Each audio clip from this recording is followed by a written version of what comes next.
naming magpa-hintay dito para sa aming boarding. Nandito na kami sa boarding gate. Austria makes sense. Magpatatata kami ng aming passport para sa boarding pass. Hello kabayan. Hello po. Maligayang Pasko. Haliga, Merry Christmas din. Merry Christmas.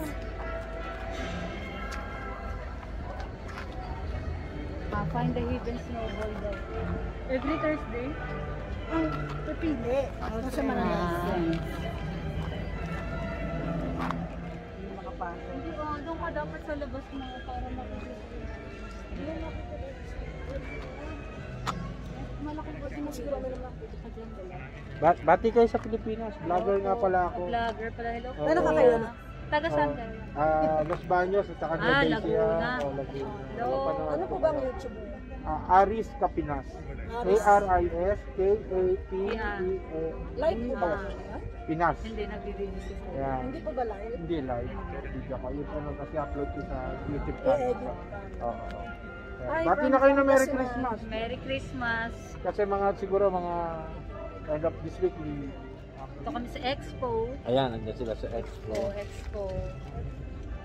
Austria. I'd like to ask you to gather together to that side because I will give you a short introduction in a few seconds. Welcome, hello. Welcome, please come inside. Don't hesitate, come to this side. Hello, welcome, hello. Hello, come in, welcome. I will give you a short introduction now. Please come inside, come together to this side, so everybody can come in. Alright, so I will start now. Welcome to the Austrian Pavilion. Has anybody of you been to Austria before? Or maybe comes from Austria? Yes, okay, so some people are. So for those of you who have not been to Austria yet, I would like to tell you that this style of building you will not find in Austria, okay? Don't look for it. This building was built in an Arabic-inspired architecture. So the whole building, the pavilion, is a fusion between Arabic culture and heritage and Austrian innovation and technology. It was modeled against the Arabic wind towers that you see here. Also, you can find them in the old town of Dubai. So basically, why does Austria decide to build something like this? There are two reasons, two very good reasons, and I will tell you the first one now. So actually, the UAE and Austria have a very good relationship together. Both countries are very good friends, you can say. We have been trading together for more than 45 years. This is a very long time, considering that the UAE was found 50 years ago this year. They celebrated their 50th birthday in a very big style. So today they are our most important trading partner outside of Europe. So this pavilion is a sign of appreciation, of valuation to them, that we want to keep this good relationship in the future. This is why we decided to build in their style.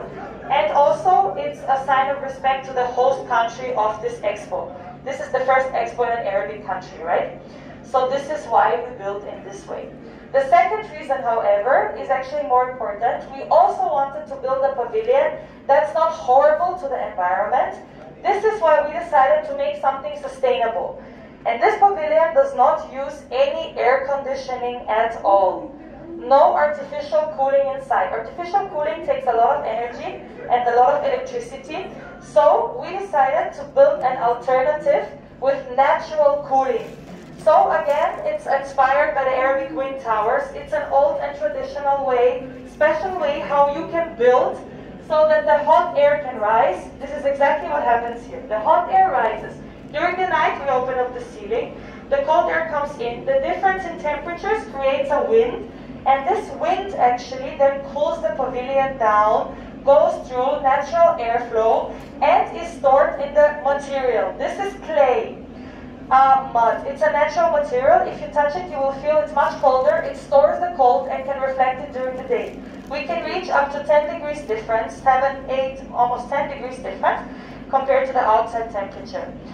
And we're 70% more energy efficient than the average of the other pavilions like this, so like at Expo. So this is a very sustainable solution.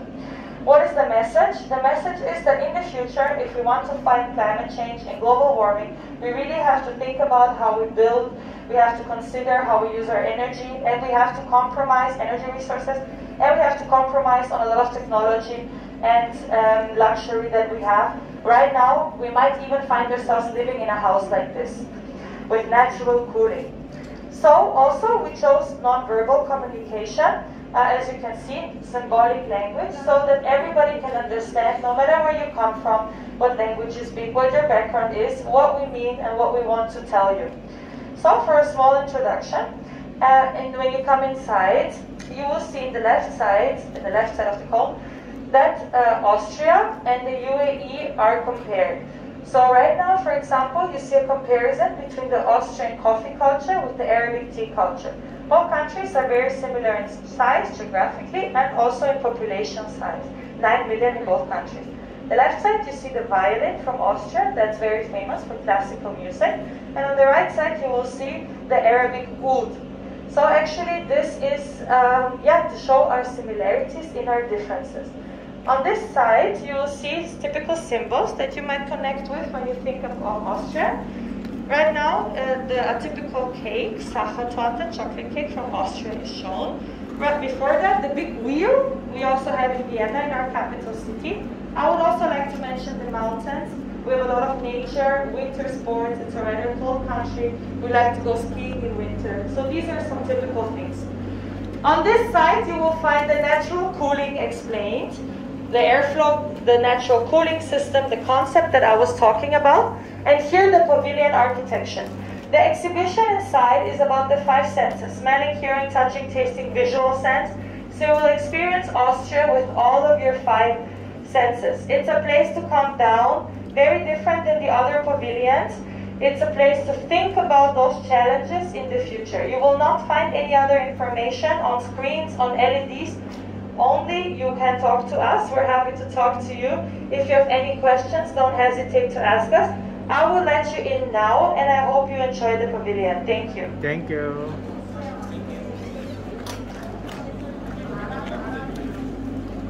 So when you come in, on the left side, you will have the sense of sound, hearing. Napaka-cool naman dito.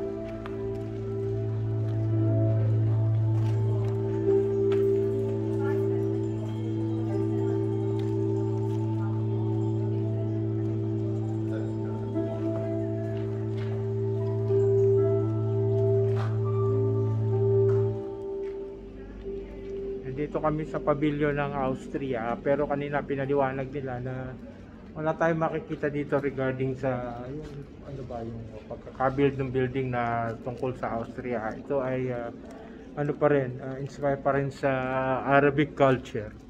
Dahil sinabi nila kanina na maganda yung ugnayan ng Arab at saka ng Austria. Kaya ganito siya.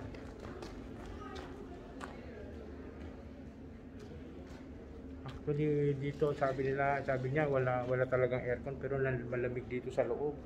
Kasi meron silang ganyan sa taas. Diyan dumadaan yung hangin. Actually ganyan yung mga Arabic house nung mga sinauna pa, na meron silang mga ventilation sa taas. Tapos lupa lang yung kanilang mga wall. Lupa lang siya. Ito, kaya malamig to. Pag naanuhan lang sa gabi, parang nagpipreserve yung lamig dito sa dingding ng lupa. Kaya malamig siya ngayon. Actually, ang oras dito is 11:30 na ng tanghali. Pero malamig dito sa loob. Maginghawa. Compare natin dun sa labas na direct yung sun. Mainit siya. Hindi naman ganun kainit kasi winter na, pero mas malamig dito sa loob. Yan.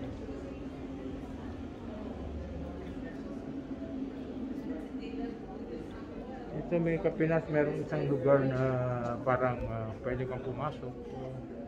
Malamig din. Kailangan nilang maghubad ng mga slipper, hindi pwede mag-step.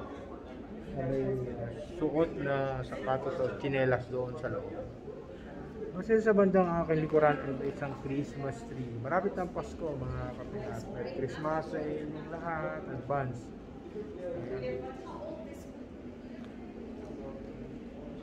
Lakad tayo dito sa loob. Napaka-cool, napaka-tahimik. Hindi ka kaya doon sa ibang mga pabilyon na maganda pero kailangan mo mag-effort para mapagmasdan sila. Pero dito parang napaka-cool. Parang nakaka-relax talaga ng mind dito sa lugar na to.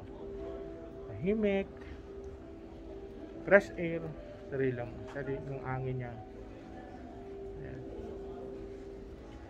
Dito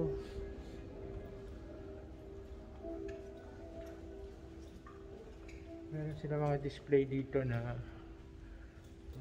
na-amaze ako. Hindi ko alam kung ano ang mga ito. May mga ano sila dito, mga cool, mga display kagaya nito.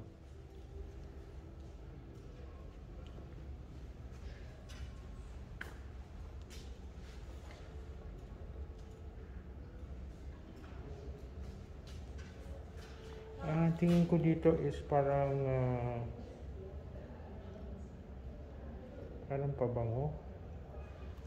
Parang pinapsinisindihan siya tapos may pabango siya dun sa loob, may perfume.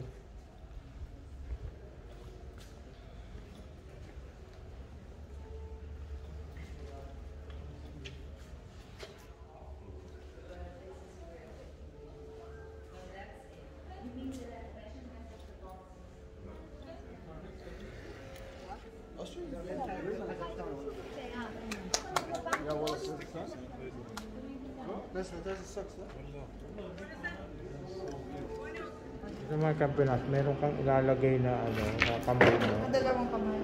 Kailangan ng dalawang kamay para may mag-ano siya. Tapos, ewan ko kung ano nangyayari. Kapinas, magta-try tayo dito. Nalagay ko ang aking kamay. Gumagalaw siya. Titingnan natin kung anong mangyayari.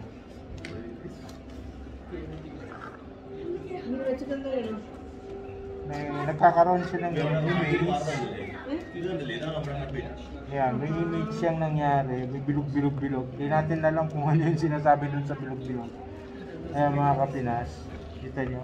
Meron siyang image dito na nangyari. Pag tinanggal ko to, tingin ko mag-iiba na uli siya. Nawala siya, di ba? Lalagay ko ulit, gumalaw siya. Tapos magpo-form siya ulit. Tingnan natin kung ganun ulit yung magiging form sa kanya. Kung bilog ulit.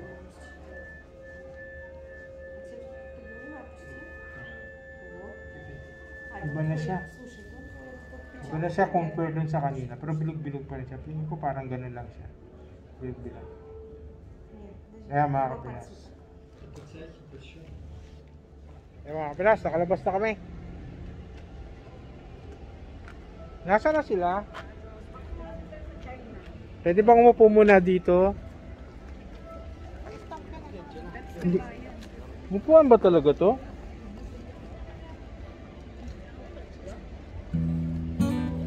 Nagpa-stamp na kayo? Shout out to Noel Hermedilla. Shout out to Babay Lumbatan Hermedilla. Shout out to Ate Bench Montilla. Shout out to Brian and Faye Montilla ko. Shout out to Marisa Obra. Shout out to Rosel Abrenilla. Shout out to Carl and Connie Tarobal. Shout out to Mariel Agbay. Shout out sa aking mother Cecilia Mendoza. Shout out to Marie Masangkay. Shout out to RA and May Abrenilla. At shout out po sa lahat ng mga nanonood sa aking YouTube channel. At maraming salamat po sa inyong panonood. At sana po ay lagi niyo po akong subaybayan sa lahat po ng aking vlog. Maraming salamat po.